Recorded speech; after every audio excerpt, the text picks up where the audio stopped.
अस्सलामुअलैकुम वरहमतुल्लाहि वबरकातुहू। मैं डॉक्टर मोहम्मद इरफान महागामी गुलबर्गा कर्नाटका से न्यूरो साइकेट्रिस्ट। हम लोग एक series of medical education programmes करने वाले हैं, जिसका सोल पर्पस ये है कि पब्लिक में जो मेडिकल डिसीज़ेस को लेके कई सारे मिथ्स हैं या गलत फहमियाँ हैं या उसके बारे में अगर जानकारी नहीं है, तो हमारा ये अपने इंटरेस्ट है कि इस सोशल मीडिया के दौर में हम पब्लिक अवेयरनेस और इम्पॉर्टेंट डिसीज़ेस जो जिसके लिए बहुत ज़रूरी है लोग अवेयर हों और हॉस्पिटल के तरफ रुजू हों, हॉस्पिटल को कंसल्ट करें, डॉक्टर को कंसल्ट करें। तो इस मीडिया, इस पेज के थ्रू हमारा सोल पर्पस यही रहेगा कि हम हेल्थ रिलेटेड, जैसा आज मैं बात कर रहा हूँ साइकेट्री के बारे में, फिर मेरे अपने कलीग हैं जनरल फिजिशियन, वो बात करेंगे, ऑर्थोपेडिक्स डिसीज़ेस के बारे में बात करेंगे, पीडियाट्रिक्स के बारे में बात करेंगे, गायनेकोलॉजी के बारे में बात करेंगे। तो हमारा ये पेज, हमारा ये चैनल मेडिकल रिलेटेड इश्यूज़ के बारे में अवेयरनेस देता जाएगा। तो आज क्योंकि ये फर्स्ट एपिसोड है, तो मैं इसका आगाज़ करना चाहूँगा एक बहुत ही अहम बीमारी जिसको एपिलेप्सी बोलते हैं। आम तौर पे इसको फिट्स या मिर्गी की बीमारी भी बोला जाता है। इसके ताल्लुक़ से कई सारे मिसकंसेप्शंस भी ये हैं कि डॉक्टर के पास इसका इलाज होता है या नहीं होता, या कोई आयुर्वेदा या कुछ घर में बैठे हुए कुछ देसी नुस्खे होते हैं, कुछ लोग उसको फॉलो करते हैं। देखिए, हम क्योंकि एलोपैथी प्रैक्टिशनर हैं, मैं एपिलेप्सी का स्पेशलिस्ट हूँ, तो मैं आपको यही रिकमेंड करूँगा कि एपिलेप्सी के लिए आप कोई न्यूरोलॉजिस्ट, न्यूरोसर्जन या साइकेट्रिस्ट से आप जो है ना कंसल्ट करें। ये स्पेशलिस्ट डॉक्टर्स हैं। इससे हट के जनरल फिजिशियंस भी जो है ना आपको इसके ट्रीटमेंट में आपकी हेल्प कर सकते हैं। अब एपिलेप्सी, मिर्गी या फिट्स की बीमारी होती क्या है? ये जो बीमारी है, इसमें अचानक ब्रेन में जो है हमारे इलेक्ट्रिकल इम्पल्सेस जो है ना सडनली जो है ना डिस्चार्ज होते हैं, जिसकी वजह से ये मिर्गी की बीमारी देखने में आती है।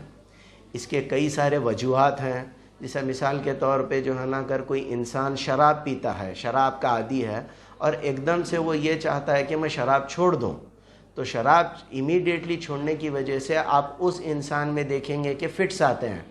तो वो फिट्स आना अलग है, मिर्गी की बीमारी होना अलग है। उसी तरीके से कुछ पेशेंट्स जो डायबिटिक हैं या जिसको शुगर की बीमारी बोलते हैं, बीपी की बीमारी है, शुगर बहुत ज़्यादा बढ़ जाना या बहुत ज़्यादा कम होने में भी आप देखते हैं कि फिट्स के झटके आते हैं। तो ये फिट्स आना एक अलग बीमारी है, और मैं जो फिट्स की बात कर रहा हूँ वो एक अलग डिसीज़ है। तो आप यहाँ पे शायद थोड़ा कंफ्यूज हैं, मैं आपको क्लियर करता हूँ। मिर्गी की बीमारी आने के बहुत सारे वजह हैं, मैं वो बताना चाह रहा हूँ। अगर दिमाग में इन्फेक्शन हुआ तो भी मिर्गी की बीमारी आती है, दिमाग के अंदर खून कंधे गया तो मिर्गी की बीमारी आती है, ब्रेन में अगर ट्यूमर हुआ है तो मिर्गी की बीमारी आती है। और ये सब वजह कुछ नहीं है, डॉक्टर्स टेस्ट कर रहे हैं, ब्लड टेस्ट कर रहे हैं, सीटी स्कैन कर रहे हैं, एमआरआई कर रहे हैं, और हमको कोई वजह निकल के नहीं आई। उसके बावजूद भी 15 to 20% ऐसे पेशेंट्स हैं जिनको फिट्स होती है।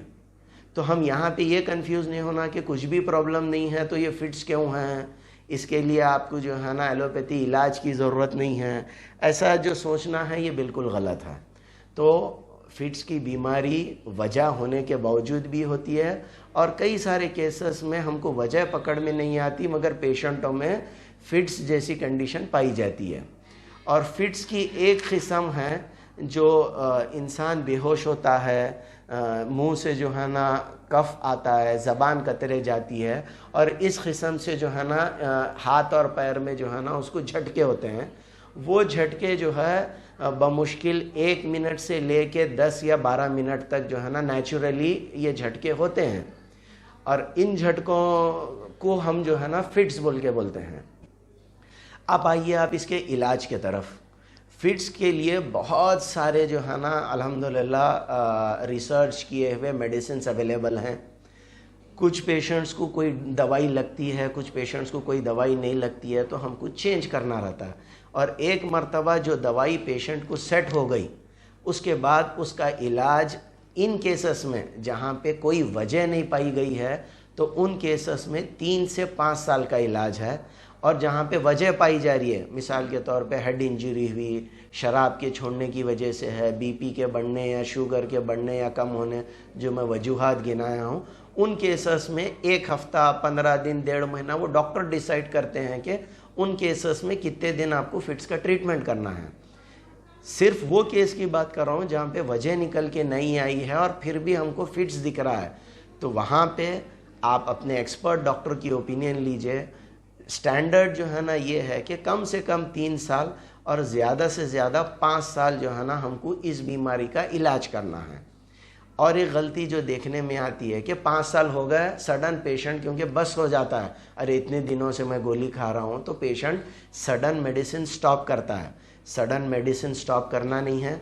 डॉक्टर आपको बताएगा कि मेडिसिन आहिस्ता आहिस्ता कैसे कम की जाती है, और मेडिसिन कम होने के बाद आपको 80% to 90% एश्योरेंस ये रहता है कि लाइफ टाइम में फिर कभी आपको वो बीमारी नहीं आएगी। और ये रहा आज का फर्स्ट टॉपिक, फिट्स। मैं समझता हूँ एक छोटे से वक्फे में मैं काफ़ी सारी इन्फॉर्मेशन दिया हूँ। इसके अलावा भी अगर आपको कुछ डाउट है, आपको कुछ भी सजेशन होना है, कुछ भी है, आप हमारे इस चैनल पे, हमारे इस लिंक पे कमेंट करके आप क्वेश्चंस पूछ सकते हैं। मैं हर वो क्वेश्चन का पर्सनली जवाब दूंगा। Thank you.